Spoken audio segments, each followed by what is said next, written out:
Jangan ikuti apa yang atasan Anda suruh.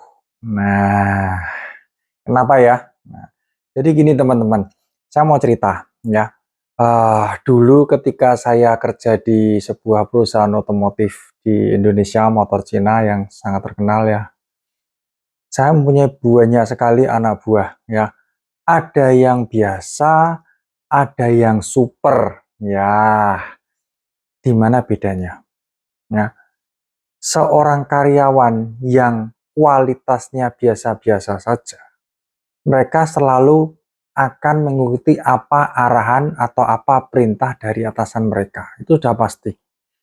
Ya, anggap aja saya punya seorang karyawan atau anak buah namanya si Budi, teman-teman ya. Budi, tolong kerjakan ini. Baik, Pak. Ya toh. Budi mengerjakan sesuai apa yang saya suruh, ya toh, dengan sungguh-sungguh. Ya. Kemudian beberapa waktu kemudian dia datang lagi kepada saya, Pak, ini nggak bisa. Gimana Pak ya? Ya, saya mesti pikir lagi, aduh ini gimana ya masalahnya ya. Ya sudah Bud, gini aja, kamu kerjakan ini. Solusinya seperti ini. Baik Pak. Pak, selesai Pak. Oke Budi, tolong kamu ketemu Pak Amir ya untuk negosiasi masalah kerjaan ini. Ya, siap. Budi pergilah ke tempat Pak Amir. Ya kan? Kemudian setelah negosiasi blukuduk bla bla bla bla bla, dia kembali ke saya lagi. Ternyata, Pak, ada masalah Pak. Kata Pak Amir begini. Saya mesti gimana Pak? Ya, saya sebagai atasan mesti berpikir lagi. Ya udah Bud, kamu jawab seperti ini ke Pak Amir. Baik Pak. Budi pergi lagi pulang ke Pak Amir. Dia melakukan apa yang saya katakan. 100% yang saya instruksikan, dia lakukan dengan baik. Dia kembali lagi ke saya. Ya kan? Pak, tugas selesai, mission accomplished, Pak. Bagus, Budi. Ya. Apakah Budi seorang karyawan yang malas? Tidak. Dia sungguh-sungguh bekerja loh, teman-teman.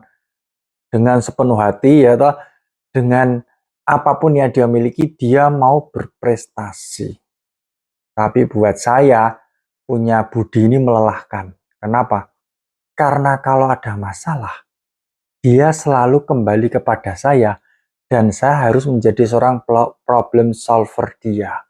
Dia tidak bisa berinisiatif memecahkan masalah. Sedangkan orang kedua, saya juga punya seorang karyawan, misalnya namanya si Chandra ya.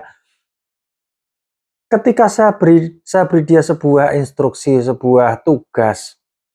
Oke Pak, saya kerjakan Pak. Ya, dia datang kepada saya, Pak, ini ternyata ada masalah Pak.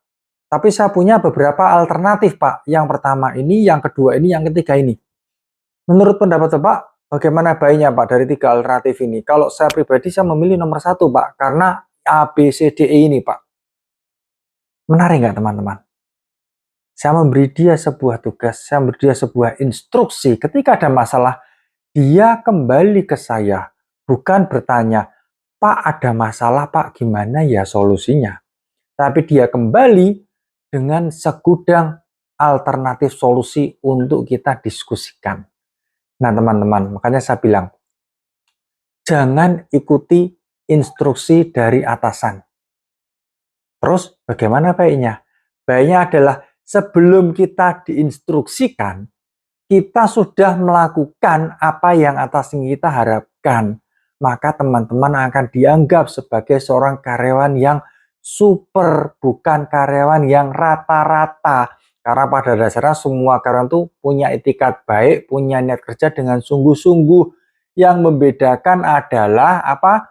Otak dan inisiatif. Seorang karyawan berprestasi akan memiliki inisiatif, memiliki ide-ide cemerlang untuk membantu atasan memecahkan masalahnya, bukan membebani atasan mereka. Nah, itu sedikit tips dari saya untuk teman-teman kalau mau menjadi karyawan yang super sekali. Oke, yuk ikuti video saya selanjutnya.